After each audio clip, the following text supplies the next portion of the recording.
Bonjour à tous, on est de retour comme la Ligue des Champions avec son nouveau format type Royal Rumble, type NBA. On va en parler, mais avant ça, générique. Ah oui, pour Ribéry qui va arriver devant Casillas. Vas-y mon petit. Il est dedans. Il est dedans. Le premier but de Ribéry. Bon, on va commencer avec le sommaire, on sait qu'on vous a manqué.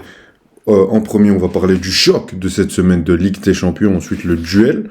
On vous expliquera plus en détail ce que ça peut être. On a chacun notre duel. Et pour finir avec un peu de douceur, le coup de cœur de cette semaine de Ligue des Champions, le match qu'on attend, le joueur qu'on attend de voir jouer. On va en parler. Bon Malik, tu as manqué aux auditeurs et surtout aux auditrices, donc tu vas commencer par le choc, je t'en prie.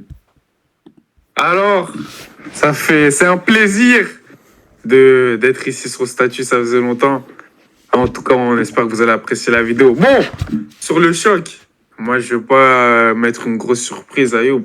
Moi, le match que je trouve qui est le plus gros choc, qui est le plus gros match, et je pense comme beaucoup, c'est tout simplement le remake de la finale de Ligue des Champions 2023. C'est aussi simple que cela. On a vu ce qui s'est passé à cette finale. Moi, étant quelqu'un qui supportait l'Inter durant cette finale, je crois encore aujourd'hui que l'Inter avait bien joué. Je crois encore que l'Inter, s'ils avaient eu un attaquant digne de s'appeler attaquant, ils auraient gagné cette finale. Et si Romelu n'avait pas fait ce qu'il a fait, donc voilà, l'Inter, je pense qu'ils avaient fait le match parfait en 2023 pour battre City. C'était l'équipe qui avait même le système, le dispositif pour le plus déranger City. Et en vrai, deux saisons après, c'est toujours un peu la même équipe, c'est toujours un peu le même dispositif. Bien sûr, il y a eu des changements, il y a eu l'arrivée de Marcus Thuram, etc. Brozovic n'est plus là, qui avait fait une grosse finale d'ailleurs, etc. Mais je pense que c'est le plus gros choc. Tu as la meilleure équipe d'Angleterre face à la meilleure équipe d'Italie. Alors les gens vont peut-être dénigrer le championnat de Serie A, le championnat italien, mais il faut pas négliger qu'encore cette année, c'est beaucoup d'équipes italiennes qui sont là rien qu'en Ligue des Champions et même dans les autres compétitions européennes. Donc non, le championnat d'Italie, on le voit sur les dernières années, reprend clairement de sa super, je parle en termes de niveau par rapport au niveau européen en général. Donc je crois qu'on aura affaire à un gros match, gros choc. Bien sûr, City est favori, mais moi, ça m'étonnerait pas de voir une Inter vraiment déranger encore cette équipe de City comme elle l'avait fait en finale. Bon, nouvelle saison de foot, nouveau overlay, nouveau logo. Et ce mec va jamais changer, il veut pas se mouiller, il veut pas donner de pronos. Dis-nous qui tu vas gagner, s'il te plaît, au lieu de nous faire chier. Ok, voilà, tu me fais plaisir. Mais le truc, c'est que ça peut se finir en nul, tu vois. On connaît le foot. Bien C'est pas sûr, comme le bien basket, sûr. justement, t'as un vainqueur, t'as Bien un sûr. loser dans tous les cas. Ça peut se finir en nul, on le sait très bien. Surtout, c'est le premier match de ce championnat, ce mini-championnat. D'ailleurs, on débattra peut-être sur une autre vidéo de ce nouveau format de la LDC que je pense Ayoub est curieux de voir. Et même beaucoup d'autres qui, je trouve, moi, ressemblent beaucoup à ce qui avait été proposé avec la Super League. Mais bizarrement, la Super League, ça avait été rejeté par beaucoup. Mais bref, c'est un autre débat. Ouais, Et parce je te que laisse Ayoub nous donner, c'est pas nous donner ton choc. Merci. toujours aussi fourbe. T'es une merde, Malik. Mais bon, c'est pas grave. Bon, on va continuer. Moi, j'ai le même choc que toi, Malik. Bon, je pense que c'est assez clair, même s'il y a un autre match, mais j'en parlerai sûrement plus tard. City Inter, comme tu as dit, c'est le remake d'une finale d'il y a seulement 2 saisons. C'est un match avec les champions d'Italie contre le champion d'Angleterre, mais je suis pas du tout d'accord avec ce que tu dis. C'est vrai que le championnat italien reprend du galon, que ce soit dans dans la compétition nationale dans son pays. L'AC Milan a repris des couleurs. La Juventus cette saison est en train de revenir. L'AS Roma peut être intéressante. L'Atalanta est sur une belle continuité. Mais pour moi, l'Inter est un épiphénomène de ce championnat. Pour moi, l'Inter est la seule équipe de Serie A à pouvoir regarder les plus grandes ligas, les plus grandes de première ligne dans les yeux. Et on le voit à travers la saison dernière où ils ont remporté largement ce championnat. Et on voit qu'ils n'avaient pas du tout le niveau de leurs concurrents. Donc je pense que on peut pas comparer l'Inter aux équipes de son championnat, surtout aujourd'hui. Je parle de cette année, de l'année passée. Maintenant, je pense que Manchester City l'emportera pour parler plus précisément du match. On a une équipe la saison dernière a été éliminé de Ligue des Champions face au vainqueur. Et de quelle manière, s'il vous plaît, rappelez-vous de la double confrontation. Maintenant, je pense on parle du nouveau format. Et pour les équipes, on parlera peut-être d'Arsenal plus tard, je sais pas. Mais pour beaucoup d'équipes, ce nouveau format va avantager. Parce que tu as beaucoup d'équipes, et on l'a vu au cours des 10 dernières années, par exemple des équipes comme City, des équipes, je sais pas, il y en avait plusieurs. Peut-être le PSG à un certain moment, peut-être Arsenal la saison dernière. On voyait beaucoup d'équipes qui, dans la continuité du championnat, sur 38 matchs pendant une saison, arrivaient à performer et à être très bons. Mais on n'arrivait pas à les voir bons sur des matchs coup près, sur des matchs aller-retour. Donc je pense que ce nouveau format pourra faire plaisir à plusieurs équipes. Et je pense que c'est le format dans lequel la meilleure équipe du monde est Manchester City et de loin, donc je les vois pas perdre leur premier match contre l'Inter, surtout qu'ils ont démarré leur saison sur les chapeaux de roue. 4 matchs, 4 victoires, encore contre Brentford ce week-end, ça a été une victoire c'est difficile, mais où tu vois qu'ils sont quand même au-dessus, que ce soit dans le jeu, dans les deux surfaces. Donc moi, je vois quand même Manchester City bien entrer dans cette compétition avec une victoire face à l'Inter de Milan. En tout cas, ce sera un superbe match et ce sera le choc de cette première journée de Ligue des Champions. Malik, quelque chose à rajouter sur ce match ou on va au duel? Totalement d'accord. On peut passer au duel. Tu veux y aller ou j'y vais? Je te laisse choisir. Tu veux, enfin, en vrai, il n'y a rien à expliquer. Je pense duel, je pense que vous comprenez le duel, ça peut être une équipe contre une autre, ça peut être un attaquant contre un défenseur, un attaquant contre un attaquant, voir les attentes qu'on a en fonction du match. Je sais pas, par exemple là, sur City Inter, on aurait pu faire Lautaro versus Haaland, des choses comme ça, ou Haaland versus, je sais pas, Bastoni, le duel qu'on attend. Moi, mon duel, il est très atypique. C'est Kylian Mbappé face à la Ligue des Champions. Le joueur français rejoint le Real Madrid, a fait un début de saison plus que contrasté, une saison dernière, pour moi, plus que moyenne, vu les attentes qu'on a du joueur. Et maintenant, il a une histoire en Ligue des Champions à écrire avec le Real Madrid. Sur les 4 dernières saisons, le Real Madrid, c'est 2 Ligues des Champions. Et on parle de l'après CR7, etc. Et là, aujourd'hui, s'ils prennent Kylian Mbappé, c'est pour continuer sur cette lancée. C'est pour continuer sur cette nouvelle ère avec ces cyborgs, avec ces jeunes qui sont censés être les meilleurs jeunes du monde à leur poste respectif, avec les Bellingham, les Vinicius, etc. Là, tu as réussi à faire un gros coup en prenant Kylian Mbappé qui est ton attaquant, qui est maintenant ton numéro 9 référencé, qui a pris ce numéro-là. Et malgré son mauvais début de saison, là, il doit marquer la Ligue des Champions de son empreinte. Il doit marquer l'histoire du Real Madrid. Le Real Madrid, certes, c'est les Ligas, certes, c'est les Coupes du Roi, certes, c'est les succès nationaux, mais c'est avant tout la Ligue des Champions et le succès continental, la domination qu'ils ont en Ligue des Champions. Ils en ont 15, ils pensent déjà à la 16e. Et il va falloir qu'il y ait une grosse entrée en matière concernant les joueurs de Madrid, et encore plus pour Kylian Mbappé qui vit un début de saison difficile. Il faudra qu'il réussisse en Ligue des Champions, sinon les jugements qu'on a par rapport à lui depuis plusieurs saisons, les attentes seront bien sûr revues à la baisse. Moi j'ai juste une question justement sur ton duel, sur ce que tu dis.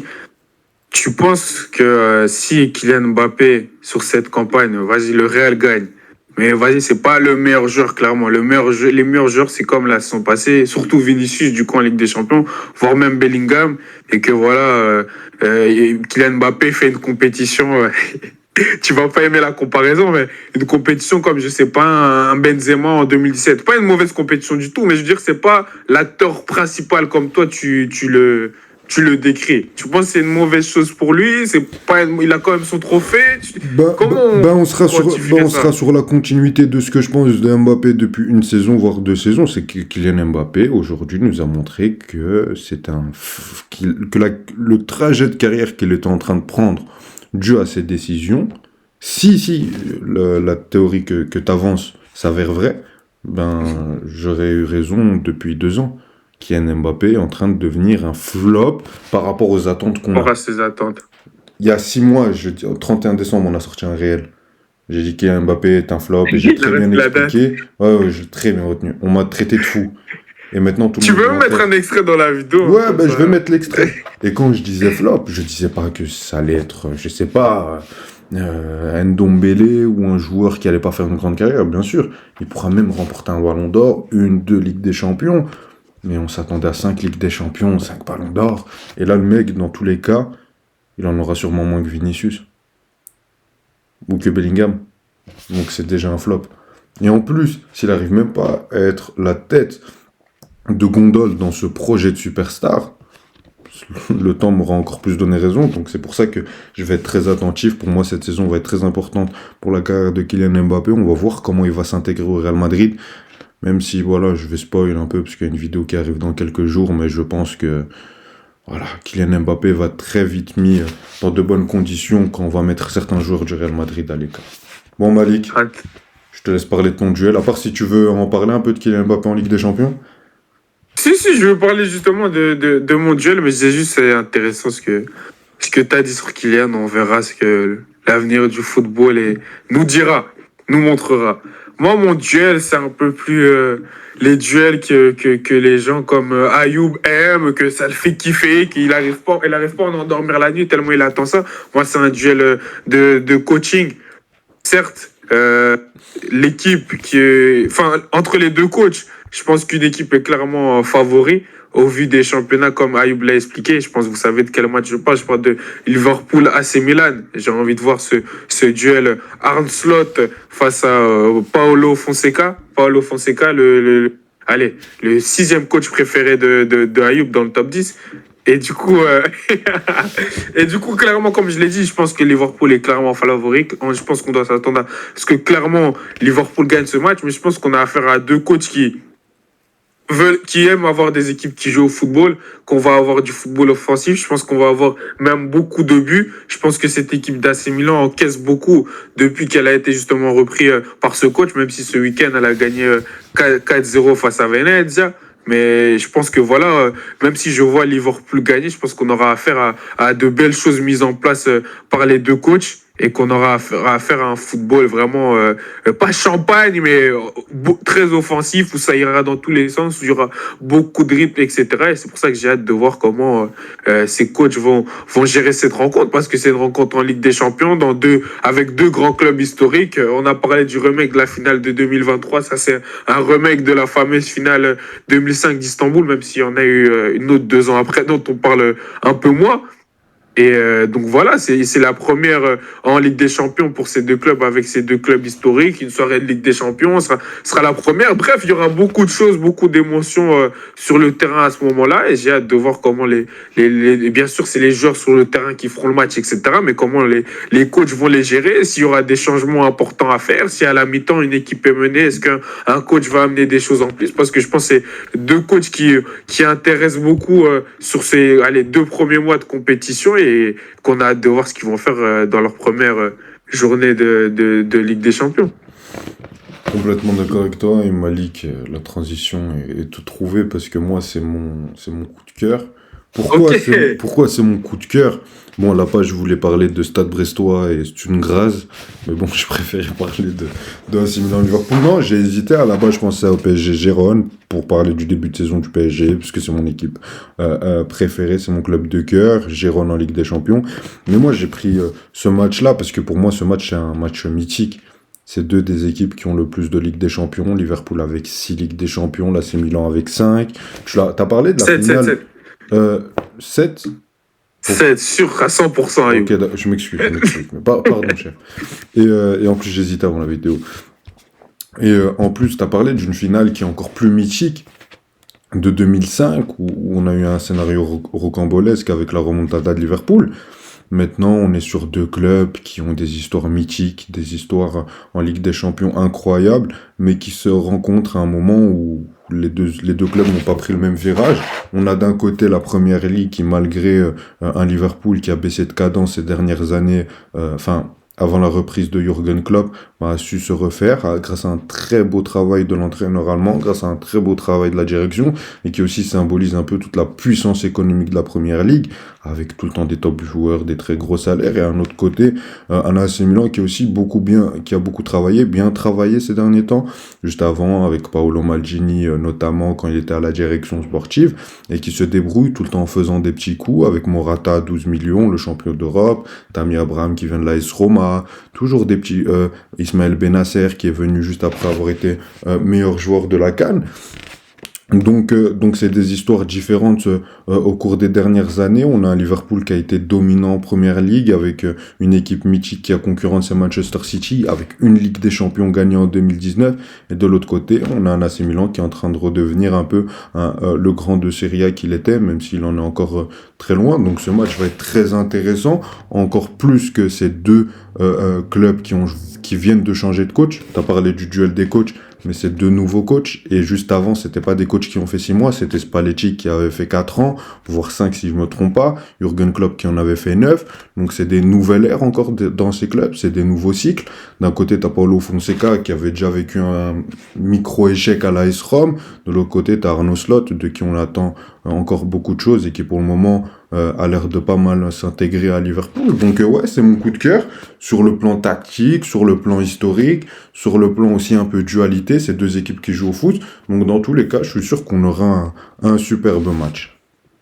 Non, je suis complètement d'accord. Je suis complètement d'accord. Moi, mon coup de cœur a un peu rien à voir avec Ayoub et j'ai peur de pas avoir respecté la consigne coup de cœur. Je vous le dis direct à vous qui nous écoutez et même à Ayoub. Attends, Au début, justement, en parlant. Ah non, je peux pas, merde. Pardon. Et voilà, il se croit drôle. Mais voilà, en parlant de coup de cœur, je m'étais dit, voilà, on va parler des matchs un peu moins peut-être hypés, mais qui sont très intéressants. Au début, je me suis dit, ouais, je vais parler du LOSC face au Sporting, c'est un super match, c'est des équipes qui jouent au football, il y a des super jeunes joueurs, bla. Puis j'ai dit, ah non, j'ai pas envie de faire chier, j'ai pas envie de faire le Ayoub. C'est lui, il aime ce genre de choses. J'étais sûr qu'il allait parler de ce match, d'ailleurs. Je vous jure, j'étais sûr qu'il allait parler de ce match, mais j'ai pas un peu respecté la consigne parce que moi, j'ai l'impression que j'ai plus amené un autre segment qu'on faisait aussi dans ces formats LDC. C'est plus la surprise que je vois de cette journée. Je vois l'AS Monaco battre le FC Barcelone. Pas de match nul, pas de nanani, pas de tchoukou-tchou. Je vois l'AS Monaco battre le FC Barcelone. Oui, il y a eu le 3-0 en pré-saison, bla. J'ai pas regardé le match, je vous avoue. J'ai pas regardé le match, mais on va le prendre. On va quand même le prendre. On va le glisser dans ça. Non, pourquoi moi je vois l'AS Monaco possiblement gagner ce match alors que le Barça fait en vrai un début de saison quasiment parfait avec Olmo, avec Hansi Flick, qu'il a mis en place, Pedri. Peu importe le 6 qu'il y a à côté de lui, il se débrouille cette équipe du FC Barcelone. Yamal vient de mettre un doublé à l'heure où on tourne cette vidéo face à Girona. Rafinha joue super bien. Tout va bien au FC Barcelone. Il n'y a pas de raison que ça se passe mal face à l'ASM. Mais voilà, moi je trouve que cette ASM, allez, ça rentre dans l'aspect coup de cœur dans le sens où j'ai envie de voir ce que ton compatriote numéro 7, Ayoub, j'ai mal de mal dire son nom, que ce que Ben Saguir. Seguir, pardon. Attention. Je suis désolé. Ben Seguir va faire je crois que c'est son premier match en Ligue des Champions, ou peut-être je me trompe, j'ai hâte de voir ce qu'il va faire, j'ai hâte de voir ce que Aklouche, lui aussi, va faire dans ce match de LDC. J'ai juste envie de voir ces deux élèves virevoltants, voir ce qu'ils vont faire dans une rencontre de ce type, comme Denis Zakaria aussi, qui est l'un des meilleurs joueurs de l'ASM de Monaco depuis le début de saison. Même cette équipe de Monaco a sans confiance. Je pense qu'ils ont fait un match nul, ils ont une défaite, mais le reste, c'est un match nul, voilà. Un match nul, ils sont deuxième ex-aequo avec Marseille en Ligue 1, et c'est une équipe qui a l'air en confiance, qui a battu cette équipe en pré-saison, mine de rien. Donc je me dis, qui sont capables non seulement de battre le Barça, et au-delà de l'aspect gagné, au-delà de l'aspect du match, j'ai juste envie de voir comment vont se comporter c'est les jeunes joueurs que j'ai mentionnés dans ce contexte de Ligue des Champions face à une grande équipe comme le FC Barcelone. C'est super intéressant. Moi, j'avais pas pensé à ce match. Moi, j'attendais de le voir. Enfin, je sais pas. Je pense il y a plus de matchs qui m'ont mis la puce à l'oreille. Maintenant, c'est vrai que Monaco réalise un superbe début de saison. Ils sont toujours invaincus. 3 victoires, 1 match nul. On va voir contre le Barça, parce que c'est quand même un Barça rouleau compresseur. Maintenant, moi, je serais un peu moins sûr de toi quant à voir l'AS Monaco remporter ce match. Surtout que c'est un Barça nouveau avec Hansi Flick. On connaît leur passé européen sous Xavi, sous Ronald Koeman. Et je pense que j'en ai oublié un, non. Et sous Kike Setien, comment l'oublier avec son 8-2 pris face au Bayern. Mais maintenant, je pense qu'ils vont vouloir démarrer par la grande porte, qui vont vouloir rentrer par la grande porte. Et je pense qu'ils gagneront quand même ce match parce que, certes, l'AS Monaco réalise un bon début de saison, mais le Barça aussi. Certes, l'AS Monaco a les armes, a de jeunes joueurs, etc. Mais je pense que le Barça va prendre ce match très au sérieux, va savoir dominer techniquement, dominer dans le pressing. Donc voilà, on l'a vu face à Lens, dès que c'est une équipe qui met énormément de pressing, qui arrive à bloquer au milieu de terrain, c'est plus difficile et quand sera les joueurs du Barça, je pense que ce sera encore plus compliqué. Donc j'attends de voir, mais en tout cas c'est plus qu'intéressant ton coup de cœur, je m'y attendais pas. Pour une fois, tu arrives à être un peu original et arrêter de parler de Chelsea.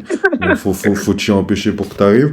Donc bon, je sais pas si t'as quelque chose à rajouter, Malik. En tout cas, moi, ça m'a fait Non. énormément plaisir de revenir sur cette chaîne avec ce nouveau overlay, ces nouveaux logos, etc. On espère vous régaler toute la saison. On sera là toute la saison. En parlant de Ligue des Champions, les gars, attendez, restez là. Il y a 3 journées de Ligue des Champions. 3 jours où il y aura de la Ligue des Champions. Tous les soirs, on sera en live pour débriefer. Donc, faut s'abonner, faut activer la cloche, faut commenter et faut liker. Allez, salut, merci à toi, Malik. Ciao, merci à vous.